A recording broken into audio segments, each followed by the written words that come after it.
dosa besar dan pengaruhnya terhadap iman. Persoalan kafir mengkafirkan dimulai sejak peristiwa Tahkim, sebuah peristiwa yang mengantarkan pada peperangan dua sahabat terkemuka, yaitu Ali dan Muawiyah. Konsep pengkafiran yang berkaitan dengan Tahkim ini kemudian berkembang menjadi pengkafiran terhadap para pelaku dosa besar oleh kaum Khawarij. 1. Khawarij. Khawarij adalah mereka yang mengkafirkan orang-orang yang terlibat dalam peristiwa Tahkim.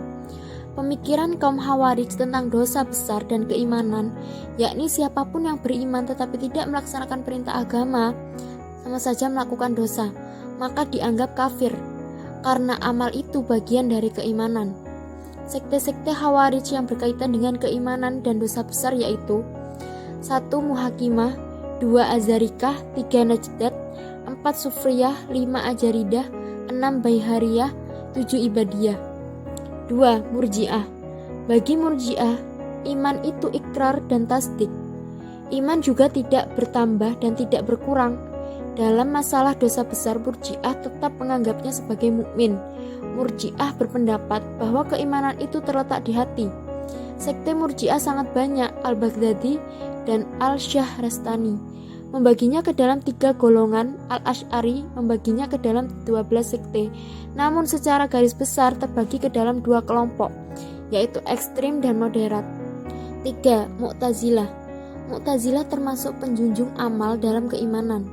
Hanya saja kaum Mu'tazilah lebih ringan dengan tidak menetapkan kafir kepada mukmin pelaku dosa besar, tetapi hanya diberi gelar fasik. Jadi iman menurut Mu'tazilah ialah pengakuan dengan lisan, meyakini dengan hati, dan membuktikan dengan amal perbuatan. 4. Asy'ariyah. Iman menurut Asy'ariyah hanyalah tasdik, karena tasdik merupakan hakikat dari makrifat terhadap Allah Subhanahu wa Ta'ala. Sebesar apapun dosa yang dilakukan oleh seseorang, selama masih ada tasdik di dalam dirinya, maka ia tetap dikatakan iman. 5. Maturidiyah. Maturidiyah berpendapat bahwa iman merupakan tasdik bi al-qalb, bukan semata-mata ikrar bilisan. Orang mukmin yang berbuat dosa besar tidak keluar dari Islam, hanya saja dianggap sebagai orang yang durhaka. Bagi Maturidiyah, tidak ada posisi antara kafir dan mukmin karena Al-Quran tidak pernah menyebutkan hal tersebut. 6. Syiah. Ada beberapa sekte Syiah yang doktrinnya menyangkut nilai-nilai keimanan dan dosa besar. Dalam pandangan Syiah, sabiah keimanan hanya bisa diterima apabila sesuai dengan keyakinan mereka, yaitu melalui walayah dalam kurung kesetiaan terhadap iman zaman. Syiah Zaidiyah berpendapat bahwa pelaku dosa besar yang belum bertaubat nasuha, maka mereka kekal di neraka. Tarekat. 1. Pengertian tarekat. Secara bahasa, kata tarekat berasal dari kata at-thariq yang bermakna jalan, lorong atau gang. Secara terminologi yang disimpulkan dari beberapa ilmuwan, tarekat adalah sebuah metode atau jalan untuk mengadakan latihan jiwa, membersihkan diri dari sifat tercela dengan mengisinya dengan sifat-sifat terpuji, dan memperbanyak zikir semata-mata untuk mendekatkan diri kepada Allah Subhanahu wa Ta'ala. 2. Tujuan tarekat. Menggapai ridho Allah Subhanahu wa Ta'ala dengan membersihkan jiwa dan menjaga hawa nafsu untuk melepaskan diri dari berbagai bentuk ujub, takabur, riya, dan cinta dunia, hubud ad-dunya. 3. Unsur-unsur dalam tarekat. A. Mursyid, yaitu guru atau pembimbing tarekat yang berhak mengawasi muridnya dalam setiap langkah dan geraknya sesuai ajaran Islam. B. Murid, yaitu seseorang yang berkehendak penempuh jalan rohani yang berharap mendapatkan ridho Allah Subhanahu wa Ta'ala. C. Wirid, sesuatu yang terjadi berulang-ulang atau zikir. D. Baiat, perjanjian atau sumpah setia di antara dua orang. E. Silsilah, mata rantai yang menghubungkan kesinambungan rohani di antara mursyid dengan mursyid sebelumnya hingga kepada mursyid tertinggi. F. Adab, etika yang mengatur murid dengan mursyid. 4. Syarat-syarat mempelajari tarekat.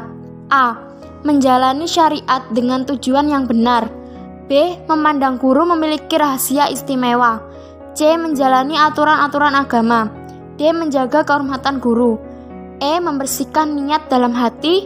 F. Menjaga tekad untuk bisa dekat dengan Allah Subhanahu wa Ta'ala. 5. Sejarah perkembangan tarekat. 1. Abad ke-9 dan 10 Masehi, tahap Hanakoh. Pada abad ini, banyak muncul kelompok-kelompok kecil antara guru sufi dengan sejumlah pengikutnya dalam sebuah organisasi yang tidak tetap dan masih longgar yang menjadi sebuah wadah metode psikologi moral untuk bimbingan praktis bagi setiap individu. 2. Abad ke-13 dan 14 Masehi. Tahap sudah tarekoh.